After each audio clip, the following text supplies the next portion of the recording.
not be 4 years from now. Your opportunity might come in the next 6 weeks. Tout est possible. L'impossible prendra simplement un peu plus de temps. Ne pense pas à ce que tu vas faire demain, mais fais-le maintenant. Que tu continues à te battre ou que tu baisses les bras, le temps passera de toute façon. Le temps est compté, votre heure de gloire est maintenant. Écoutez-moi, réveillez-vous, le temps vous est compté. Vous ne savez jamais quand votre opportunité frappera à la porte. Ce n'est peut-être pas dans 2, 3 ou 4 ans. Votre moment de gloire pourrait arriver dans les 6 prochaines semaines. Pensez à mon ami, il a dit à son grand-père, je suis diplômé dans 2 semaines. Mais son grand-père est parti avant même de le voir marcher pour recevoir son diplôme. Posez-vous cette question brutale. Qui dans votre vie ne sera pas là pour vous voir réussir à cause de votre médiocrité? Qui ne profitera pas des fruits de votre labeur à vos côtés? Vous pensez avoir le temps? Vous vous dites dans 3 ans je m'y mettrai? Non. Vous méritez d'être génial maintenant. Mais certains d'entre vous ne le seront jamais parce que vous êtes assis à attendre un coup de fil, à attendre que quelqu'un vous tende les clés de votre vie. Votre opportunité de changer votre vie, de sortir votre mère dans son quartier peut se présenter dans 6 mois. Et vous, dans votre routine, vous vous dites, je viens d'arriver, j'ai l'éternité devant moi. Écoutez-moi très attentivement. Vous pourriez rester dans ce même boulot pendant 10, 20 ans, mais l'opportunité, elle, est imminente. Quelqu'un est sur le point de démissionner. Quelqu'un est sur le point d'être viré. Un poste va s'ouvrir. La question n'est pas si l'opportunité va venir, mais serez-vous prêt quand elle se présentera? Il ne s'agit pas de jouer aux jeux vidéo en attendant que le téléphone sonne. Il s'agit de préparation obsessive. Nous nous préparons au cas où l'opportunité se présente. Je ne veux pas commencer à m'entraîner quand l'opportunité arrive. Je veux être déjà prêt pour la saisir. Qui vous êtes à l'entraînement, c'est qui vous êtes en match. Si vous ne vous êtes pas entraîné, votre match ne sera qu'une séance d'entraînement de plus. Vous serez médiocre. Travaillez hors saison. Faites ce que vous avez à faire quand personne ne regarde pour être irrésistible quand les projecteurs s'allument. Un jeune m'a appelé, il se lève à 5 h tous les matins pour s'entraîner pour le foot. Mais devinez quoi? Il n'a même pas été pris dans son équipe. Mais il s'entraîne comme s'il y était. Il y a 2 types de personnes. 1. Ceux qui planifient pour les événements. Si l'événement n'a pas lieu, ils ne se présentent pas non plus. 2. Ceux qui sont affamés. Ils veulent réussir autant qu'ils ont besoin de respirer. Qu'il y ait d'événements ou non, ils se lèvent. Qu'il y ait d'opportunités ou non, ils s'habillent et sortent, vont la créer. Je ne planifie plus pour les événements. Je m'entraîne parce que c'est mon processus. Je joue parce que je suis un professionnel.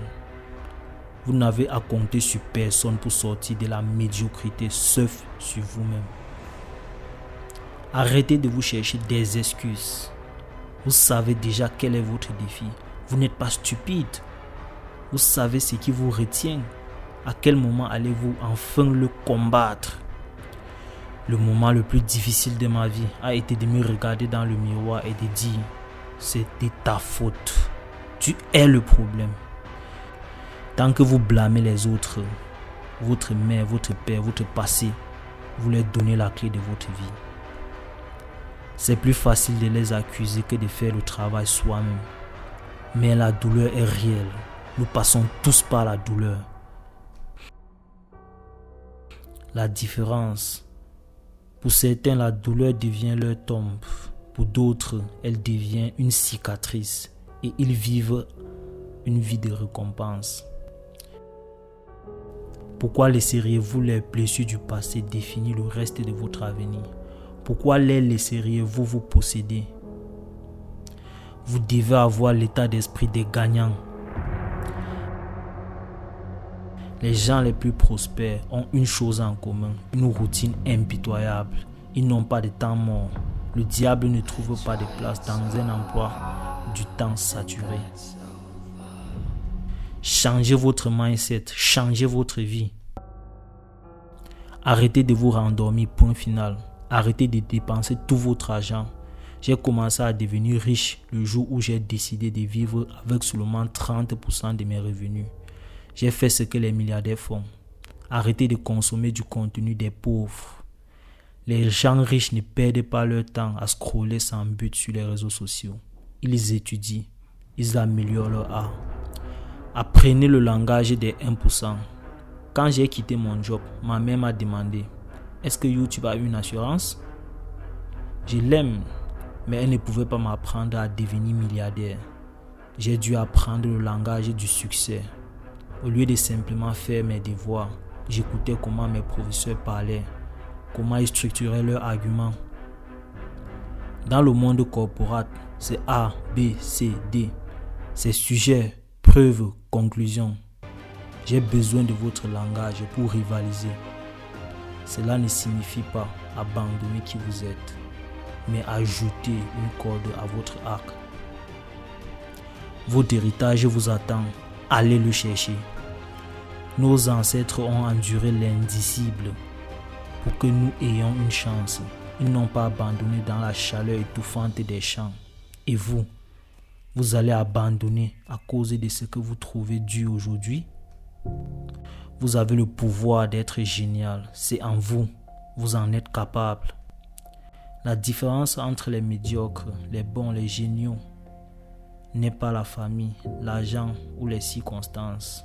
C'est la façon dont vous prenez le contrôle de votre vie. Arrêtez de compter les coups. Arrêtez de chercher les excuses.